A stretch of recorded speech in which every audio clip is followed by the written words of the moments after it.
Стресът е сред най-големите предизвикателства за здравето през 21 век. Стресът засяга все повече хора и то от всички групи на населението. При стреса е важно да различим две неща. Първо, кое всъщност предизвиква стрес при мен? Защото причините могат да бъдат много различни при всеки. За някои хора стрес може да предизвика някой колега, докато за други това не е проблем. За мен, например, е стресиращо да стоя в задръстване, за други това дори може да е отпускащо. Разбира се, има класически причини за стрес. Например, ако винаги трябва да сме на разположение или притискащите ни срокове. Някои житейски страхове, като това да загубим работата си. Но също така общо валидни теми, които засягат всички ни, като климатичните промени, войната и други. Тези неща създават фон за стреса. Но независимо от това какво лично аз възприемам за стресово, реакцията на тялото при стрес при всички хора е еднаква. Това е една прастара еволюционна програма, която ни помага да се справим с спешни опасности. И разбира се, винаги става дума първо за енергия. Енергия, например, да избягаме, енергия да се бием. Ето защо става дума за осигуряване на енергия. За спешни ситуации това е абсолютно резонно и правилно. Но когато това състояние стане хронично и постоянно имаме напрегната мускулатура, пренасочване на кръвта или биохимични промени, тогава вече започва да се превръща в проблем. И за това е важно да се научим да подкрепяме тялото си целенасочено при стрес. Тази подкрепа в областта на храненето означава не само да сме снабдени добре с вещества, но и те да са подходящи за ситуацията, в която се намира организмът. И тук става дума за енергия. Тоест, хранителните вещества, необходими на тялото да произвеждат достатъчно енергия, за да запази работоспособността си, но и за да се защитава. И сигурно няма да е тайна, ако кажа, че при стрес това е трудно за нас, да се справяме с срокове, липсата на време и така нататък. Това беше една от основните причини още преди 10 години Елард да разработи продуктите MindMaster. Продуктите MindMaster Red и Green правят точно това.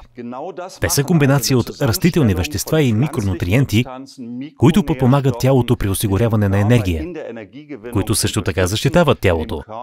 Например, от такива биохимични последици, като оксидативен стрес и съпътстващите вреди. Новия MindMaster Gold наричаме още и напитка за добро настроение. Причината е не само златният цвят или свежият плодов вкус, който наистина е много добър, но тук става въпрос за микронутриентите като витамин D. Той е важен за производството на серотонин в тялото. Става въпрос за микронутриенти като витамин B12, който е важен елемент за производството на енергия. Става въпрос за повече коензим Q10, който се съдържа в MindMaster Gold. Това е едно от ключовите вещества точно при стрес и за снабдяване с енергия. И не на последно място, свежият плодов вкус. По отношение на вкуса и поносимостта, имаме още една добра новина за тези, които може би понякога са имали затруднения да приемат MindMaster Green заради екстракта от зелен чай. Тук той е заменен с бял чай, който значително подобрява поносимостта на продукта. Най-интересните витамини, които познаваме днес, е витамин D. Това се дължи на няколко причини. Първо, той действа в наистина много тъкани. Вероятно има над 30 тъкани, за които е необходим витамин D. Сред тях, разбира се, са костната тъкан, усвояването на калция, имунните клетки и мускулите. Но междувременно знаем, че психиката и нервната тъкан също се влияят от витамин D. Важен е, например, за производството на серотонин, така нареченият хормон на щастието. Той ни кара да се чувстваме в добро настроение, самоуверени и готови да се изправим пред предизвикателствата. Ето защо снабдяването с витамин D през цялата година е важно и за психическото ни благосъстояние. През лятото няма проблем. Слънцето, т.е. UV светлината, произвежда витамин D в кожата, затова сме добре снабдени. Но през зимните месеци, това означава от края на октомври, производството на витамин D значително намалява заради нискостоящото слънце. Тогава храненето е важно. И все пак няма много храни, които да съдържат витамин D. Такива са, например, мазната морска риба, гъби като печурките, фъстъците. Но от тях трябва да се консумират наистина големи количества, което много хора не правят. Ето защо снабдяването с витамин D чрез храната не е на добро ниво в Германия. 80 до 90% от хората не го приемат в достатъчно количество и за това има недостиг. А когато резервите от него се изчерпат, вече има липса на витамин D в организма. Когато се анализира стойността на даден плод, първо имаме първични вещества като витамините и минералите. И след това имаме голяма група от вторични растителни вещества.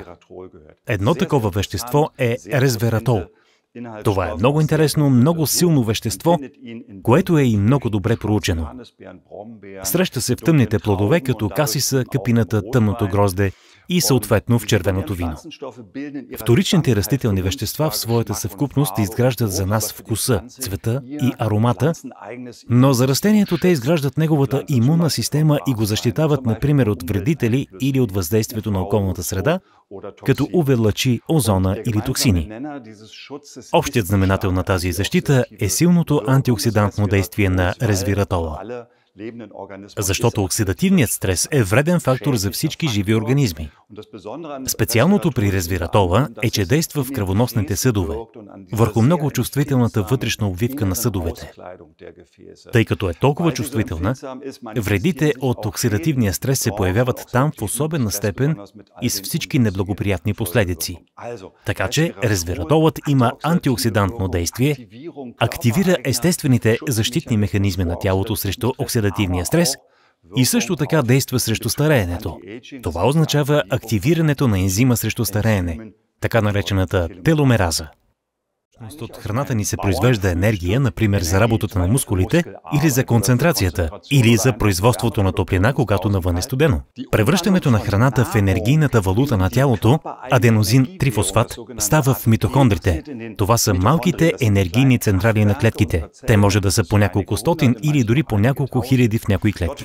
Там се случва всичко и процесът се управлява от едно много интересно вещество.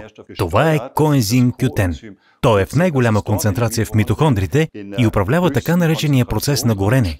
Чудото на живота е това, че се случва при температура от 37 градуса.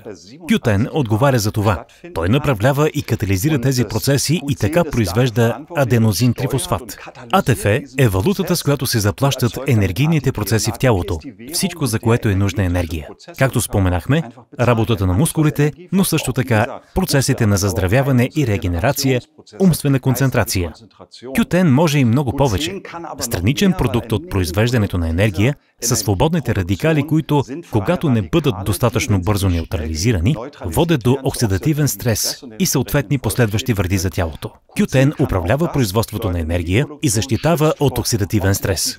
Той е истински многостранен талант. Нуждата от него е повишена в периоди, когато се нуждаем от повече енергия и произвеждаме повече енергия, като например при спорт и при стрес. Повишеният прием на Q10 може да поддържа и подпомогне работоспособността в тези периоди. Е добре, когато знаем, че нещата, които познаваме от ежедневието, имат положително въздействие.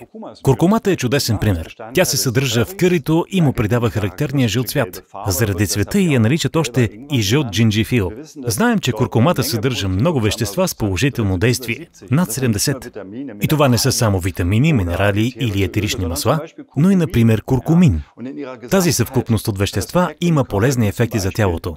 Например, подпомагане на регенерацията на нервните клетки, силно антиоксидантно действие, активиране на системите на тялото, включително и срещу стареенето.